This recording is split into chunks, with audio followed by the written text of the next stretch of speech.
안녕하세요. 다인바이오입니다. 지난 시간에 이어 오늘도 리얼타임 PCR에 대한 두 번째 설명 시간을 가지도록 하겠습니다.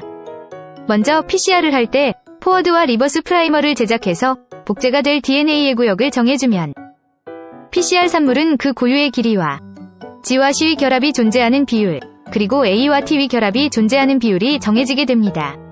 보통 그 길이가 길수록 그리고 G와 C가 결합하고 있는 비율이 높을수록 결합력이 강해 DNA 이중 가닥을 떼어내는 데 필요한 온도도 높아지게 되는데요. 이러한 특징을 이용해 리얼타임 PCR이 끝난 PCR 산물의 온도를 조금씩 높여주게 되면 산물들은 각 고유의 멜팅 템퍼레이처 전후에서 떨어져 나가게 됩니다.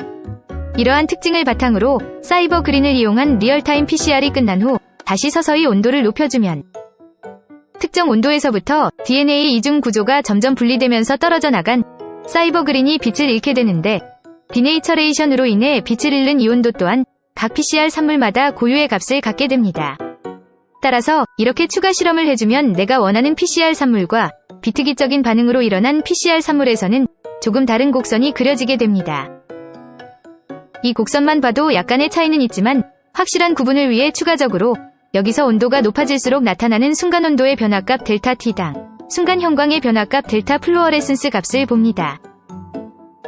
그런데 여기서는 감소하는 양이기 때문에 마이너스를 대입해 분석해보면 처음에 감소하는 형광값이 없을 때는 피크 모양이 이런 식으로 일정하게 나타나다가 감소 구간이 나타나면 단위 감소량이 이렇게 증가하게 됩니다. 그러다 형광 감소량이 정점을 찍는 지점이 발생하는데 이렇게 나타난 부분의 온도가 바로 멜팅 템퍼레이처가 됩니다. 이런 식으로 다시 그래프를 그려주면 내가 원하는 PCR 반응과 비특이 반응이 확실히 구분되기 때문에 사이버 그린과 같은 인터칼레이터 물질을 이용해 리얼타임 PCR을 하는 경우 낮은 특이도를 극복하기 위해 이처럼 멜팅 커브 분석을 추가적으로 해주는 것도 좋은 방법이 될 수 있습니다. 그런데 동일한 프라이머로 동일한 부위의 DNA를 증폭시켰음에도 불구하고 중간에 염기 서열 하나가 바뀌는 경우가 생기면 멜팅 템퍼레이처가 아주 미세하게 바뀔 수 있는데 이는 기존의 멜팅 커브뿐 아니라 피크 모양의 그래프에서도 확인하기가 어렵습니다. 그래서 이 차이를 구분하려면 조금 더 섬세한 과정이 필요합니다. 먼저 형광 신호 자체를 예민하게 확인할 수 있도록 DNA 이중 결합 사이에 듬성듬성 끼어 들어가는 사이버 그린 대신 에바 그린이나 LC 그린과 같은 감도가 뛰어난 형광 물질을 사용해줍니다. 그리고 온도 수집의 타이밍도 멜팅 커브 분석에서는 0.5도마다 수집을 했다면 이런 경우에는 좀 더 예민하게 0.2도마다 수집해줍니다. 만약 한 쌍의 얼릴 모두 동일하게 변이가 일어난 경우라면 이런 식으로 멜팅 커브가 살짝 차이나 보이게 되는데 이번에는 델타 값이 아닌 이 두 그래프 중 하나를 기준으로 형광 차이의 값을 다시 그래프에 그려보면 이러한 그림이 나타나게 됩니다. 한편 하나의 얼릴에서만 변이가 일어난 헤테로자이거스의 경우에는 PCR 증폭이 끝났을 때 상보적으로 온전히 붙는 경우도 있지만 두 얼릴이 염기 서열이 하나를 제외하고 모두 같기 때문에 서로 엇갈린 채 붙는 경우도 생겨납니다.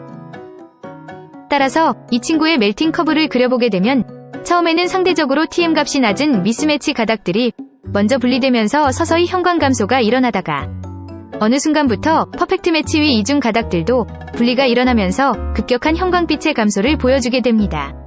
따라서 이 친구 또한 기준이 되는 검체와의 형광 감소 값의 차이를 그래프로 그려보면 이렇게 처음에는 그 차이가 마이너스로 갔다가 어느 순간부터 플러스 쪽으로 가게 되는 S자의 형태가 분명하게 그려지게 됩니다.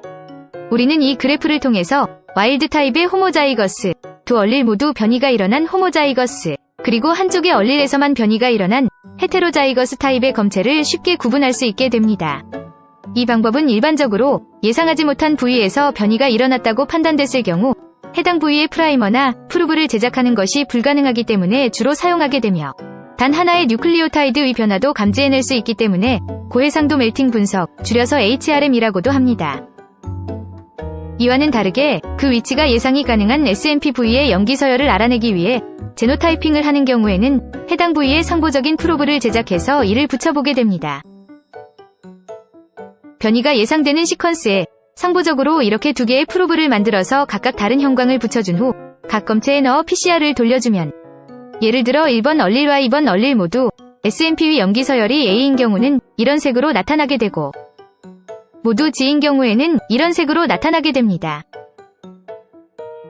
여기서 최종적으로 나타난 형광값을 기반으로 스캐터 플롯에 표시해보면 팸 형광을 달아준 검체는 이쪽으로, 빅 형광을 달아준 검체는 이쪽으로 표시가 됩니다. 반면 1번 얼릴에는 A, 2번 얼릴은 G인 헤테로자이거스의 경우에는 이렇게 두 형광값이 모두 나타나게 되는데, 이 두 형광값을 환산해서 스캐터 플롯에 표시해보면 이런 식으로 중간에 나타나게 돼서 쉽게 육안으로 각 검체의 얼릴 타입 및 호모인지 헤테로인지 여부를 알 수 있게 됩니다. 이렇게 최종적으로 나오는 형광값을 스캐터 플롯에 표시해줌으로써 제노타이핑을 하는 방식을 엔드포인트 제노타이핑이라고 부릅니다. 지금까지 우리는 리얼타임 PCR을 이용해서 할 수 있는 다양한 유전자 분석 기법들을 알아봤는데요. 로슈의 LC96 및 LC480 장비에서는 이러한 분석이 모두 가능한 소프트웨어를 제공하며 HRM 분석을 할 수 있는 별도의 키트 또한 제공하고 있습니다. 실험 목적에 알맞은 올바른 제품 선택으로 여러분들의 성공적인 실험을 응원합니다. 감사합니다.